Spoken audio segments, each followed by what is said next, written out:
Ya kembali lagi bersama saya Prasetya Aditya dan host magang kita Alika Nugraha, hanya di propaganda program sepak bola untuk Anda. Semakin jelek. Ada tuh timingnya gimana sih Ya Kak, kita langsung lanjut aja lah ya. Oke.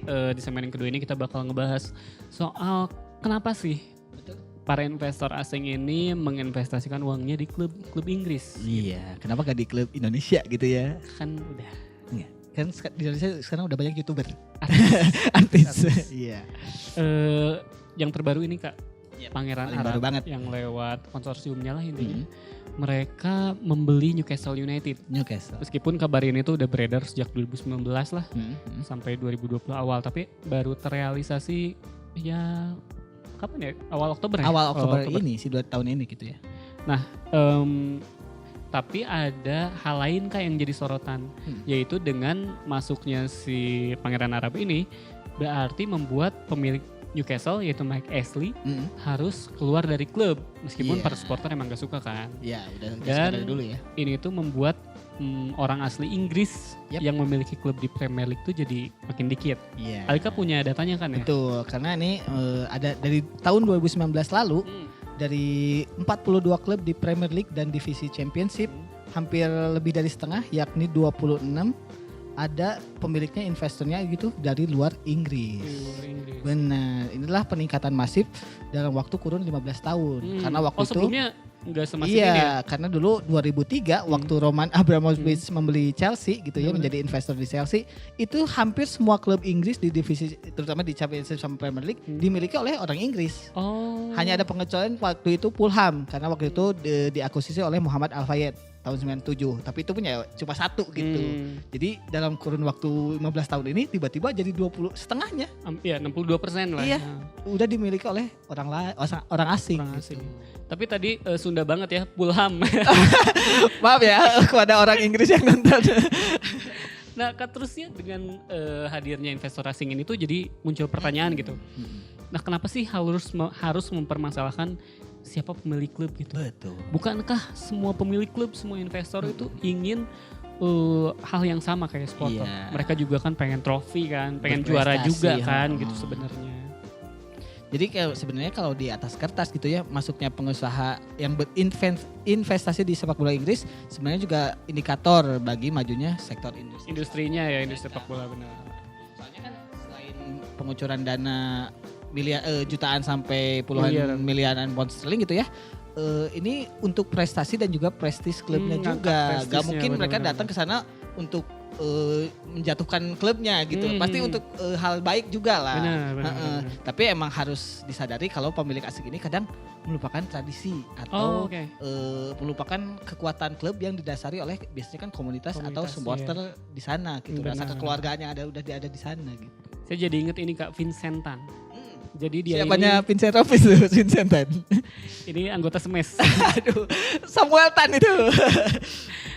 Vincentan ini dia pengusaha dari Malaysia Malaysia, dan dia mengakuisisi Cardiff City. Cardiff. Tapi ya dia ini bahkan mengubah warna jersey utama klub dari biru jadi merah. Wah, aneh banget. Bahkan dia mengubah logo Kak. Heeh. Dari logo naganya Wales jadi logo naga Indosiar. Itu juga ikan sebetulnya kalau logo ya. Aneh banget ya, bahkan merubah. Bukan Indosiar ya, logo naga Cina sebenarnya. Ya jadi Tiongkok kalau nggak salah kan. Jadi kenapa diganti perubahan warna sama perubahan logo ini? Vincentan sih bilangnya biar lebih hoki dan lebih marketable di pasar Asia. Padahal kalau pengen marketable di pasar Indonesia diganti sama Naga Ada Band. Yang mana udah jadi vokalis. Ya jadi bukan Ada Band sekarang Kak. Bukan, ini naga loh.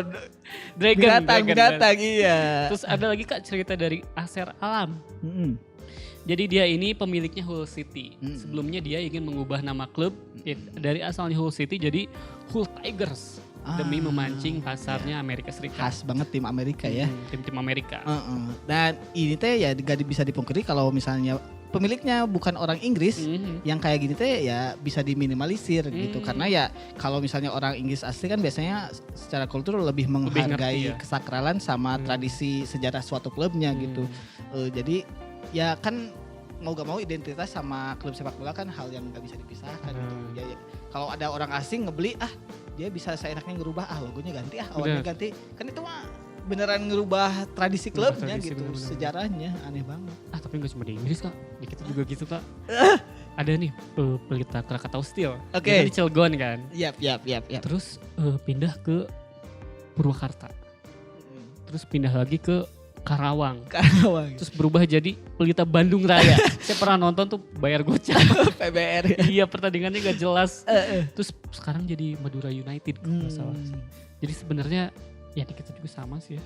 Tapi mungkin ya emang rasa kepemilikan klubnya beda-beda gitu ya. Ada klub yang kalau dirubah dikit tradisinya mungkin langsung kayak tadi ngerubah warna. Kalau misalnya suatu saat Persib gitu ya dibeli sama investor dari mana, dirubah warnanya jadi pink Oren. abu-abu. Ya oren gitu ya. Kan kita emosi gitu. Iya, bener, kan bener, ada bener. rasa kepemilikan yang aduh gak bisa gini sih harusnya ya. Tapi ini mah ya padahal tergantung investornya sih pada Nah, akhirnya. balik lagi ya. Karena kan kayak Chelsea terus Betul, Manchester City mereka kan contoh klub yang sukses ya dengan investor asingnya. Sama halnya kayak Leicester City. Para fansnya Leicester ini tuh dia bakal ngehormatin banget almarhum Vichai Srivadana Prabha. Karena dia secara mengejutkan bahkan waktu itu mengejutkan banget kan. Aneh banget sih waktu itu. Membawa Leicester Juara. pertama kali meraih juara Premier League. Gila. Ini juga sama kayak sekarang kalau misalnya sekarang ya ada fansnya Bournemouth, Watford sama yang Wolverhampton. Benar. Yang Saya sebagai fans Wolverhampton berterima Benar. kasih banget sih. karena ya investor asing ini adalah salah satu faktor gitu yang menaikkan prestasi mereka sekarang gitu. Iya. Bahkan ya dua di antaranya Watford sama Wolverhampton kan di Premier League sekarang lagi bagus-bagusnya Lagi juga. bagus-bagusnya, Gitu. benar. Tapi ya jangan dilupakan juga kalau yang barusan adalah ya satu contoh kecil gitu. Kecil Dari ya justru ya. segelintir kan tadi kita bacakan ada 26 klub. Yang itu makan cuma 5 atau 6 gitu. Iya. Nah, Yang bagus 20 mah klub, ya. iya 20 lagi kemana gitu. Benar. Soalnya nih ada kayak contoh jeleknya tuh kayak Arsenal. Arsenal. Jadi sejak dimiliki oleh Stan Kroenke, Arsenal ini belum pernah juara Premier League lagi Iya, Kak. sedih banget. Tapi bukan karena si Kroenke-nya pelit gitu. Karena dia berhasil mengubah Arsenal jadi klub yang modern. Betul. Terus punya stadion bintang 5 gitu. Tapi secara prestasi tuh masih kurang sebenarnya. Yap. Sama kayak Liverpool nih.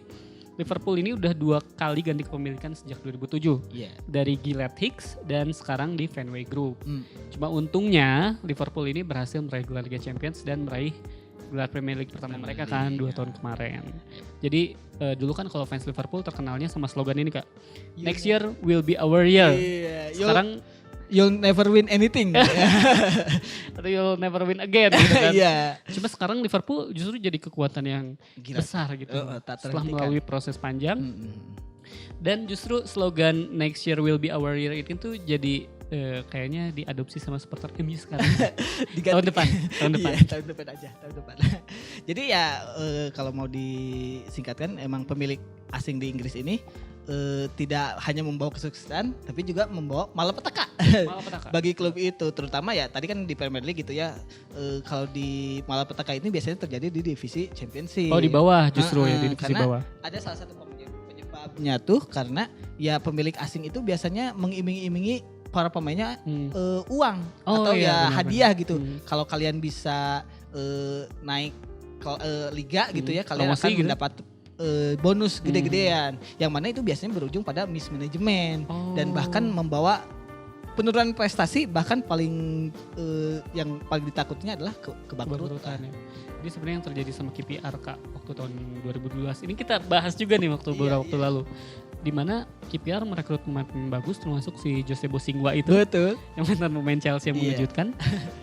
Dan degradasi di musim itu. Iya, aneh banget kan. Benar. Padahal pemain baru gitu. Terus ada lagi nih Kak catatan buruk dari konglomerasi India yaitu Venkis Group yang punya saham di Blackburn Rovers yang juara tahun 1995. Tim gede itu waktu itu. Terus ada juga nih Kak juara Inggris 6 kali Sunderland yang harus berdarah-darah turun ke Ligue 1 dalam 12 bulan kalender di zamannya Alice Shore. Betul. Ada lagi cerita yang dialami oleh Charlton Athletic. Yang mana mereka dimiliki oleh pengusaha Belgia Roland Duchatelet. ada lagi kisah tragis dari Birmingham City yang ini lebih sedih lagi karena ditinggal pemilik asal Hong Kong yang ditahan karena kasus pencucian uang. Jadi emang kayaknya latar belakang investornya juga harus diselidiki deh. Iya, gak semua investor kayaknya orang baik gitu. Iya. Dia nyuci pakai sunlight apa mama Bukan dong, pencucian uang itu bukan literally cuci. Dulu saya mikirnya pencucian uang tuh gitu. Iya, biar bersih ya dari tangan-tangan kotor. Bener juga sih. Bener ya? Filosofinya gitu ya. Ada cerita lain mungkin? Ya ada cerita lagi nih Kak dari Portsmouth. Dia tuh sempat jadi kuda hitam. Ini kuda hitam beneran. Portsmouth saya dulu pernah main bahkan di Winning Eleven gitu bagus. Tapi dia jadi turun sejak dimiliki oleh pengusaha dari Emirat yaitu Sulaiman Al Fahim. Bahkan menyebabkan kebangkrutan. Prestasi mereka juga bahkan gak kunjung naik setelah dimiliki sama investor-investor lainnya. Kan? Iya, ini ada kalau di Portsmouth itu katanya tercatat nama seperti Ali Al-Faraj dan Vladimir Antonov. Jadi emang udah dimiliki oleh beberapa investor dari berbagai negara juga, tapi tetap buruk gitu ya prestasinya. Terakhir bahkan mereka diakuisisi oleh mantan CEO Disney, Michael Eisner yang ironisnya juga dari luar Inggris. Kebayang kalau si Eisner berhasil gitu ya, logo Portsmouth-nya diganti jadi Mickey Mouse atau Elsa. Iya juga, karena dari Disney. Kan aneh banget gitu ya. Dan sebagai informasi Kak, sekarang Portsmouth ini masih di Ligue 1 atau di divisi 3 Inggris. Iya. Sedih banget. Ya kayak itu tadi segmen 2, mungkin bakal kita lanjutin lagi di segmen 3 soal kepemilikan investor asing ini ya Kak ya. Jadi kemana-mana tetap di Propaganda, program sepak bola untuk Anda.